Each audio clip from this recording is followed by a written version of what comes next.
கணக்கான பேர் பார்ப்பீங்க, எனக்கு நல்லா தெரியும். நிச்சயமாக ஆனாவனா படிக்காதவங்களாம் யாரும் இதை பார்க்க மாட்டீங்க. பேசினாலாவது புரிகிற அளவுக்கு தான் இருக்கீங்க. தமிழ்நாட்டில் தண்ணீரை உருவாக்க முடியும். தண்ணீரை உருவாக்குறதுக்கு ஒவ்வொரு தனி மனிதனுக்கும் சுதந்திரம் இருக்குது.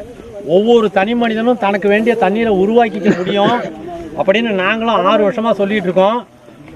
கிட்டத்தட்ட ஒரு 2400 பேர் உள்ள ஒரு குழு அமைப்பு. யார் தோட்டத்திலலாம் தண்ணி இல்லைனாலும் தண்ணியை உண்டாக்கி கொடுக்குறோம். உப்பு தண்ணியை நல்ல தண்ணீராக மாற்றி கொடுக்குறோம். சொல்லிக்கிட்டே இருக்கோம். ஆனால் கேட்பார் தான் யாரும் இல்லை. இருந்தாலும் நாங்கள் செஞ்சுக்கிட்டு தான் இருக்கோம். கிட்டத்தட்ட இந்த அரியலூர் மாவட்டம் டால்மியாபுரத்துக்கு பக்கத்தில் ஒரு 2-3000 ஏக்கர் பாருங்கள், கண்ணு கட்டின வரைக்கும் எல்லாம் மானாவாரி சோளம் விதைக்கிற பூமியில் மானாவாரி பூமியை வாங்கி அங்கே நீரை உருவாக்கி என்ன நெல் ஆத்தூர் கிச்சடி சம்பா விளைஞ்சிருக்கு பாருங்க.